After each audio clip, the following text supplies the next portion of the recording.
अस्सलाम वालेकुम जी, मैं हूं फैसल अब्बास और इस वक्त मौजूद हूं इस्लामाबाद हाई कोर्ट में। आज 13 अगस्त बुध का रोज़ है और इस्लामाबाद हाई कोर्ट से अहम तरीन डेवलपमेंट्स हैं। वैसे तो इस वक्त शहर इक़्तिदार का मौसम इंतहाई खुशगवार है, हल्की फुल्की बारिश इस्लामाबाद के अंदर हो रही है, ठंडी हवाएं चल रही हैं, लेकिन अदालती महाज के ऊपर जो डेवलपमेंट्स हो रही हैं वो एक काफ़ी जो है वो गर्मा गर्म है। और अचानक इस्लामाबाद हाई कोर्ट के अंदर जजेस को क्यों तलब करना पड़ा, वो जजेस जो कि छुट्टियों के ऊपर गए हुए थे उनको अचानक इस्लामाबाद हाई कोर्ट क्यों बुलाना पड़ा, और फिर उसके बाद इस्लामाबाद हाई कोर्ट के जस्टिस मोहसिन अख्तर कियानी, जस्टिस तारिक महमूद जहांगीरी और जस्टिस बाबर सत्तार का जो एक खौफ है वो सर चढ़ के बोलने लगा है, क्योंकि जो डेवलपमेंट्स हैं वो इंतहाई दिलचस्प हैं। वैसे तो हमने देखा है कि 26वीं आईनी तरमीम के बाद अदलिया ने मुकम्मल तौर पर सरेंडर कर दिया है एग्जीक्यूटिव के सामने, वो चाहे सुप्रीम कोर्ट हो, इस्लामाबाद हाई कोर्ट हो या फिर जो दूसरी पाकिस्तान के अंदर अदालतें हैं वो हों। लेकिन यहाँ पर हमें सिर्फ उम्मीद की किरण अगर नजर आते हैं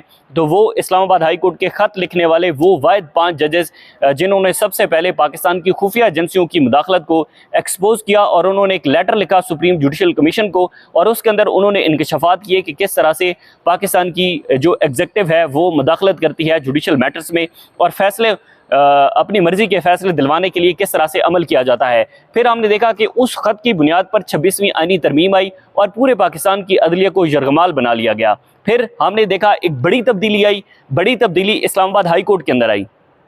और वो आने वाली जो तब्दीली है उसने फिर इस्लामाबाद हाई कोर्ट का नक्शा तब्दील करके रख दिया। वो हाई कोर्ट जो कि पूरे पाकिस्तान के अंदर एक मिसाली हाई कोर्ट समझी जाती थी और ऐसी डेवलपमेंट्स हाई कोर्ट से नज़र आती थी कि हाँ, यहाँ पर कुछ ऐसे जजेस अभी भी मौजूद हैं जो कि उन्होंने जो हल्फ उठाया है उस हल्फ के मुताबिक फ़ैसले करते हैं, और वो कानून और आइन के मुताबिक फ़ैसले करते हैं। वो किसी की डिक्टेशन में नहीं आते, किसी के प्रेशर के अंदर नहीं आते, एग्जीक्यूटिव के सामने वो सर नगू नहीं होते। तो वो इस्लामाबाद हाई कोर्ट के पहले 6 और अब वो 5 जजेस हैं।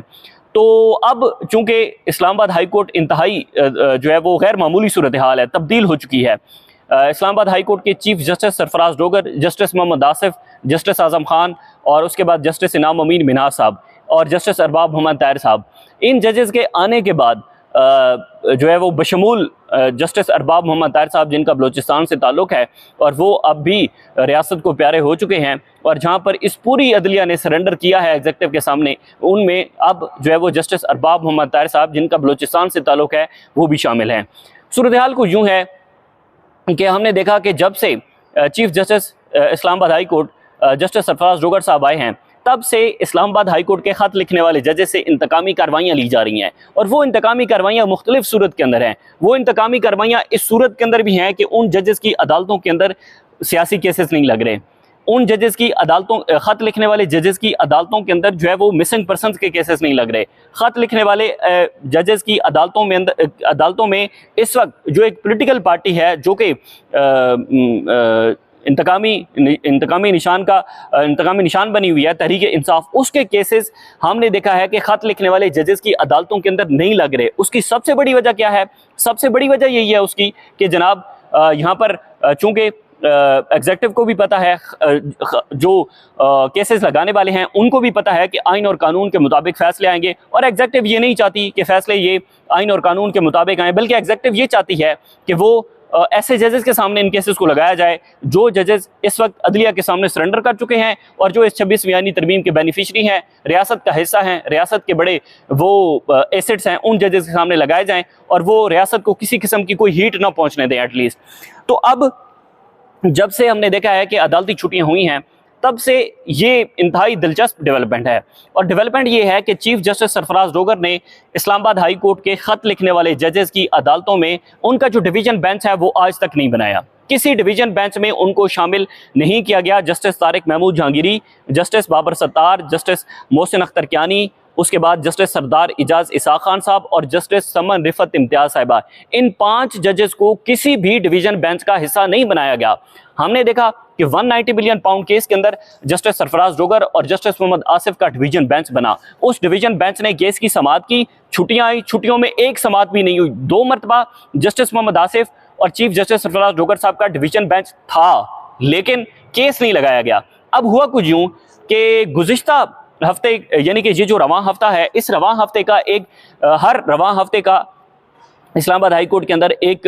जो ड्यूटी रोस्टर है जजेस का वो जारी होता है कि कौन से जजेस अवेलेबल होंगे, कौन सा डिवीजन बेंच होगा, कौन सा सिंगल बेंच होगा। एक हफ्ते की पूरी उसके अंदर जजेस की अवेलेबिलिटी और जजेस की छुट्टियों के मुताबिक एक कैलकुलेशन करके दी जाती है। अब जब रोस्टर सामने आया तो सबसे पहले तो रोस्टर ये था कि जनाब एक डिवीजन बेंच होगा। एक डिवीजन बेंच के अंदर चीफ जस्टिस सरफराज जोगर साहब होंगे और जस्टिस आजम खान साहब होंगे, और फिर उसके बाद जो है वो सिंगल बेंच के अंदर जस्टिस मोहसिन अख्तर कियानी दस्तयाब होंगे, जस्टिस बाबर सत्तार दस्तयाब होंगे और जस्टिस जो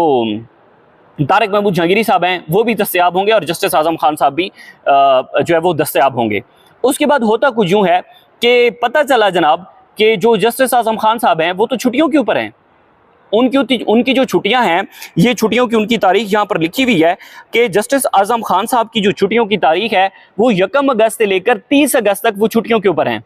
तो यूं चीफ जस्टिस सरफराज जोगर साहब बड़े इनसिक्योर हुए। उन्होंने कहा कि हैं अगर आजम खान साहब छुट्टियों के ऊपर है तो डिवीजन बेंच में मेरे साथ कौन बैठेगा। फिर उन्होंने ये किया जनाब कि अचानक जस्टिस आजम खान साहब की छुट्टियां मनसूख हुई। जस्टिस आजम खान साहब जिन्होंने 1 अगस्त से लेकर 30 अगस्त तक छुट्टियों पर थे, उनकी छुट्टियां मनसूख करके चीफ जस्टिस सरफराज जोगर साहब ने उनको इस्लामाबाद हाई कोर्ट में तलब किया है।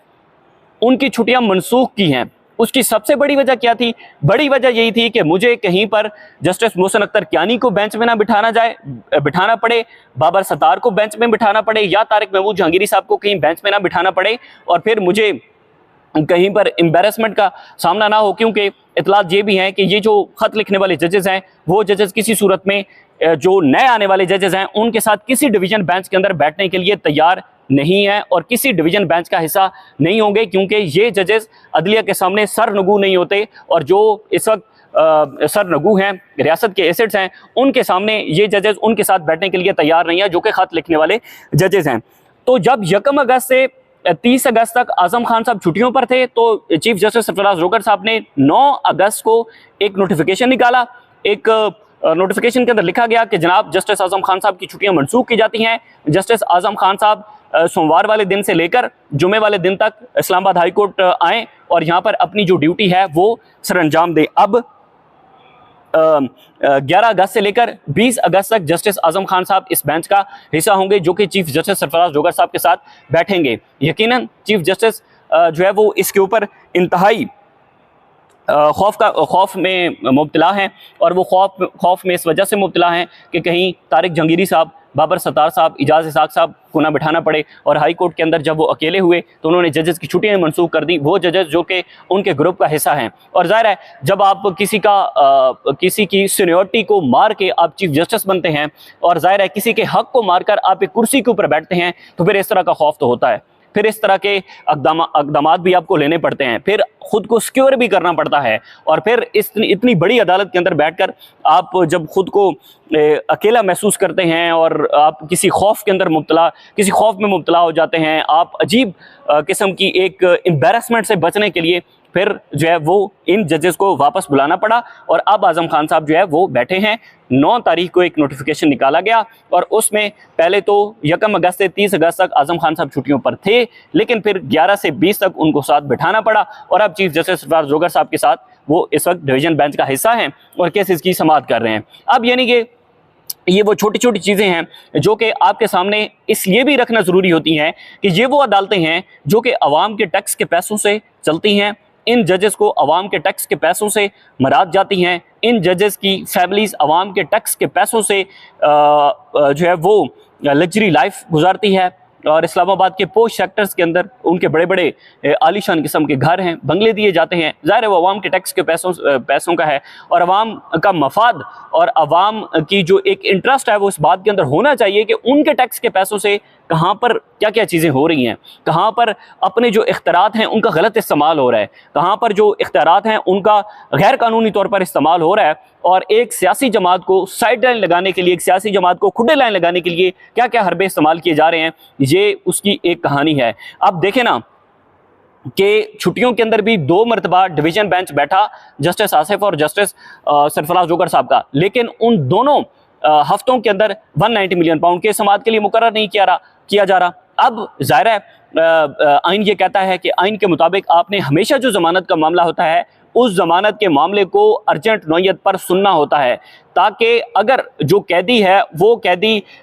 इस हद तक जेल में ना रहे कि गलत तौर पर, अगर गैर कानूनी तौर पर वो जेल के अंदर रह रहा हो तो फिर आपको जमानत के ऊपर फौरी फैसला करना होता है। लेकिन उस फौरी फैसले को इस्लामाबाद हाई कोर्ट ने तारीख रकम की है कि आज 7 माह से ज़्यादा का वक्त गुजर चुका है और इमरान खान और बुशरा बीबी की अलकादर ट्रस्टीज़ के अंदर जो अपीलें हैं वो समाअत के लिए मुकर्रर नहीं की जा रही। तो फिर आप कैसे कह सकते हैं कि आप एक फेयर तरीके से यहाँ पर बैठे हैं और फेयर तरीके से यहाँ पर जो है वो इस अदालत को चला रहे हैं? हमें नहीं लगता। उसके बाद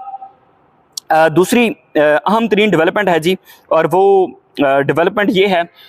कि आज बैरिया टाउन का केस था सुप्रीम कोर्ट ऑफ पाकिस्तान में, जिसमें justice Shafi Siddiqui, chief justice Yahya Khan Afridi और उसके बाद जस्टिस मियां गुल हसन औरंगजेब साहब, 3 रुकनी ये बेंच था। और उस 3 रुकनी बेंच ने जो बैरिया टाउन का केस है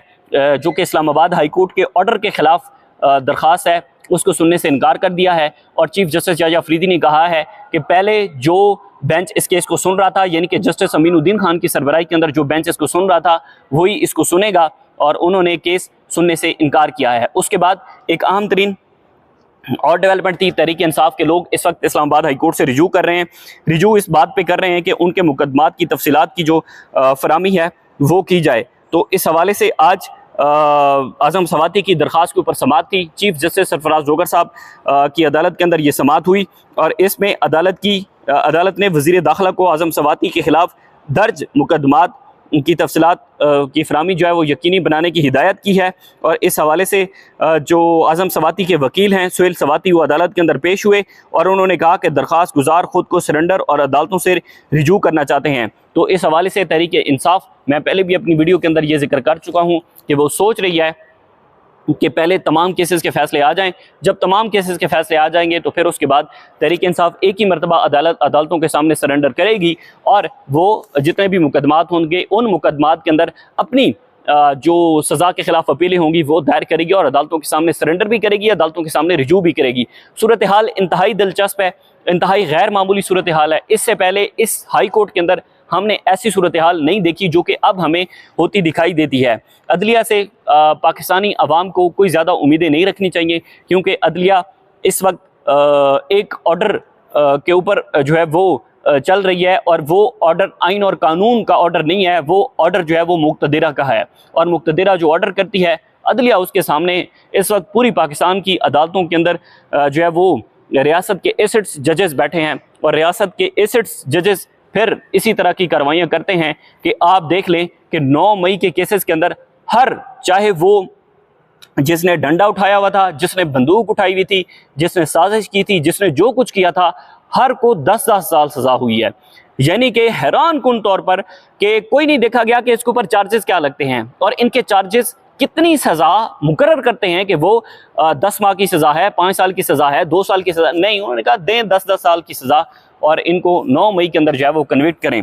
बहरहाल दुआई की जा सकती है कि अल्लाह ताला पाकिस्तान का हामी नासिर हो, अल्लाह ताला पाकिस्तान को जो है वो सरसब्ज़ो शादाब रखे, अल्लाह ताला पाकिस्तान को मज़ीद तरक्कियाँ दे और अल्लाह ताला पाकिस्तान के अंदर जो एक अदालतें हैं उनको इंडिपेंडेंट करे। और ये 26वीं आईनी तरमीम जिस तरह से मुसल्लत की गई है और जिस तरह से 26वीं आईनी तरमीम को मुसल्लत करके अदलिया का ये हाल बनाया गया है, उससे छुटकारा हासिल हो। इजाज़त दीजिए, अल्लाह हाफ़िज़।